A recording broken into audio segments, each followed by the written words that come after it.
The Gospel of John 12, 1 through 50. 6 days before the Passover, Jesus came to Bethany, where Lazarus lived, whom Jesus had raised from the dead. Here dinner was given in Jesus' honor.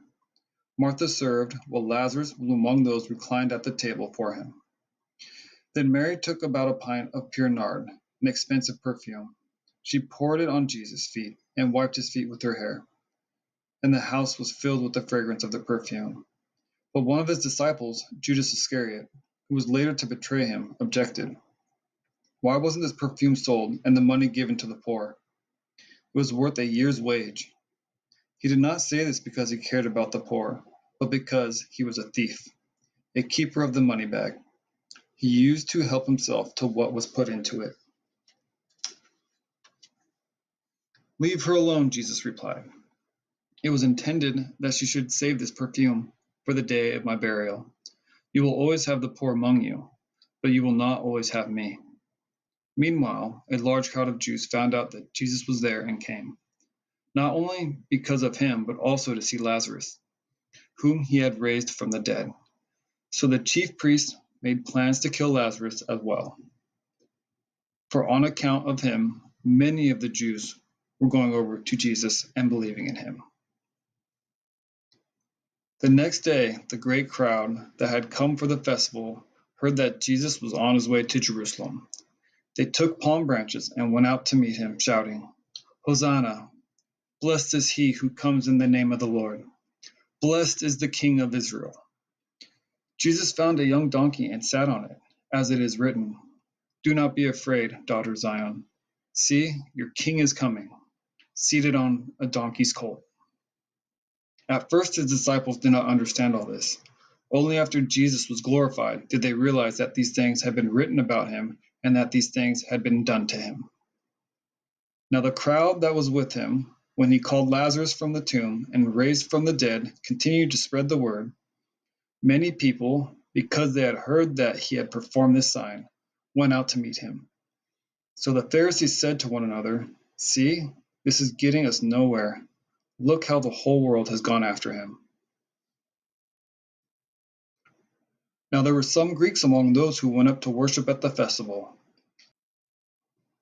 They came to Philip, who was from Bethsaida in Galilee, with a request. Sir, they asked, we would like to see Jesus. Philip went to tell Andrew. Andrew and Philip in turn told Jesus. Jesus replied, The hour has come for the Son of Man to be glorified. Very truly I tell you, unless a kernel of wheat falls to the ground and dies, it remains only a single seed. But if it dies, it produces many seeds. Anyone who loves their life will lose it, while anyone who hates their life in this world will keep it for eternal life. Whoever serves me must follow me, and where I am, my servant also will be. My Father will honor the one who serves me. Now my soul is troubled, and what shall I say? Father, save me from this hour. No, it was for this very reason I came to this hour. Father, glorify your name. Then a voice came from heaven. I have glorified it, and will glorify it again. The crowd that was there and heard it said, It had thundered. Others said, An angel spoken to him. Jesus said, This voice was for your benefit, not mine. Now it is time for judgment on this world. Now the prince of this world will be driven out. And I, when I am lifted up from the earth, will draw all people to myself. He said this is to show the kind of death he was going to die. The crowd spoke up.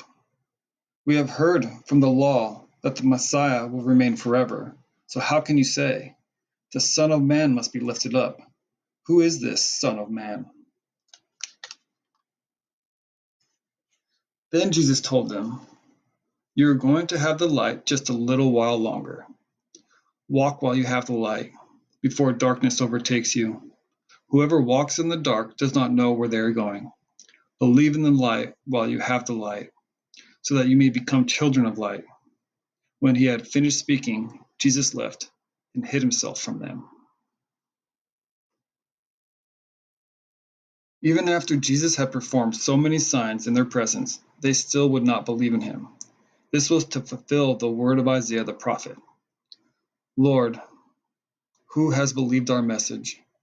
And to whom has the arm of the Lord been revealed? For this reason they could not believe, because, as Isaiah says elsewhere, he has blinded their eyes and hardened their hearts, so that they can neither see with their eyes nor understand with their hearts, nor turn, and I would heal them. Isaiah said this because he saw Jesus' glory and spoke about him. Yet at the time, many, even among the leaders, believed in him. But because of the Pharisees, they would not openly acknowledge their faith for fear they would be put out of the synagogue, for they loved human praise more than praise from God. Then Jesus cried out, "Whoever believes in me does not believe in me only, but in the one who sent me. The one who looks at me is seeing the one who sent me. I have come into this world as light, so that no one who believes in me should stay in darkness. If anyone hears my words but does not keep them, I do not judge that person, for I did not come to judge the world, but to save the world. There is a judge for the one who rejects me and does not accept my words. The very words I have spoken will condemn them at the last day. For I did not speak on my own, but the Father who sent me commanded me to say all that I have spoken.